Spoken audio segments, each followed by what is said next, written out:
Final part. Locked in the basement for talking to my therapist, I realized one thing: my parents' lessons were never about love. When the police kicked down the door, my father yelled, "We have the right." The officer just smiled and said, "Not anymore." The hospital staff documented everything. The dehydration, the bruises on my arms from being dragged to the basement, the impact of 3 days without food. Each piece of evidence built a case that could no longer be ignored or explained away. Detective Sanders arrived while they were treating me. She was gentle but thorough, recording my statement about not just this incident but years of similar punishments. "Your sister Anna called us too," she said, showing me her notepad. "She's been keeping a diary of everything. Smart girl." I felt a surge of pride mixed with concern for my little sister. Will she be okay? "She's with your Aunt Maria for now. Child services is involved, but given her age and your aunt's willingness to take custody, she should be fine."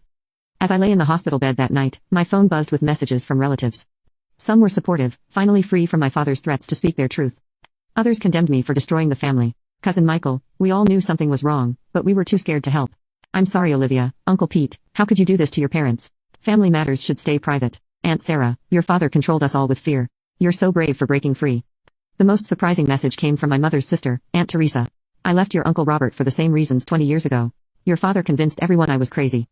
I've been waiting for someone to finally expose the truth." Dr. Morgan visited again before heading home. She sat beside my bed, her presence calming as always. "You'll need protection," she said firmly.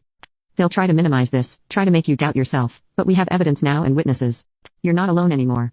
I nodded, feeling both exhausted and somehow lighter than I had in years. The facade had finally cracked. The perfect family image shattered by reality. "What happens now?" I asked. "Now," she said, squeezing my hand, "you start living your life on your own terms." 6 months later, I stood in my new apartment watching the sunset through windows that had no bars, no locks, no rules about when they could be opened. The restraining order against my parents still hung on my fridge, a reminder that freedom sometimes comes with painful choices. The court case had been brutal. My father hired expensive lawyers who tried to paint me as a troubled daughter making up stories for attention, but they couldn't explain away the evidence. Anna's diary, the hospital records, and most damaging of all, the videos. It turned out my sister hadn't just been keeping a diary. She'd been secretly recording our father's disciplinary sessions on her phone for the past year. The footage of him dragging me to the basement, of previous punishments, of his threats to other family members, it all came out in court. The defendant showed a systematic pattern of abuse and control, the judge had said during sentencing. This court sentences James Martinez to 5 years in prison. My mother got probation and mandatory counseling. She finally broke down on the witness stand, admitting to her role in the abuse. "I was afraid," she'd sobbed. "He said he'd take the girls away if I ever opposed him."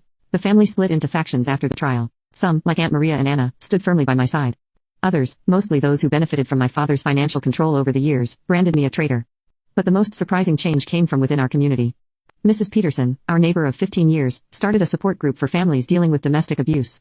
"We can't be silent observers anymore," she'd said in a local newspaper interview. Olivia's story showed us what happens when we look the other way. My phone buzzed, a message from Anna. She was thriving in her senior year of high school, living with Aunt Maria. The counseling sessions were helping her process everything, and she even started a student advocacy group for abuse survivors. "Movie night still on," her text read. "Aunt Teresa's bringing her famous lasagna." Aunt Teresa had moved back to town after the trial. Years of isolation had ended when my father's control over the family finally broke. She'd become one of my strongest supporters, helping me navigate life after abuse. Dr. Morgan still saw me weekly, but now our sessions focused on healing and growth rather than survival. "You're not just surviving anymore, Olivia," she'd said in our last session. "You're building a life." The doorbell rang, Anna and Aunt Teresa arriving for our weekly family dinner. These gatherings were different from the tense, controlled family meals of our past. Here, laughter was allowed, opinions could be shared, no one watched the clock in fear. "I brought extra," Aunt Teresa announced, holding up 2 casserole dishes. "Your cousin Sarah and her kids might join us. She finally left Greg last week." Another family member finding courage, following the path I helped clear.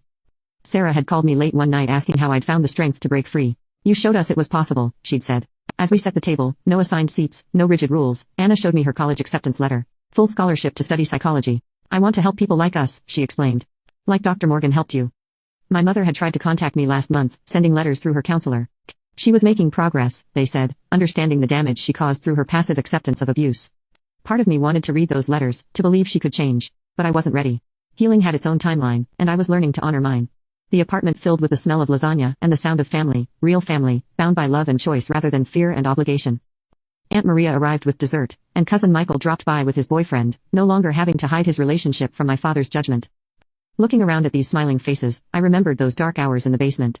I thought I was alone then, but I'd never truly been alone. There had always been people waiting to help, Dr. Morgan, Anna, Aunt Teresa, even neighbors like Mrs. Peterson. They just needed someone to take the first step, to break the silence. My phone buzzed again, a message from Detective Sanders. She'd become a friend over the months, helping other families escape similar situations. "Got another case," she wrote. "Would you be willing to talk to someone? Your story gives people hope." I looked at my family gathered around the dinner table. All of them survivors and supporters in their own ways. Yes, I texted back, tell them they're not alone. Because that's what breaking free taught me. Silence protects abusers. Speaking out protects families, real families built on love and trust, not fear and control. The basement was just a room now. A dark memory that had lost its power to frighten me because I'd learned the most important lesson. Sometimes the greatest act of love for your family is refusing to keep their secrets.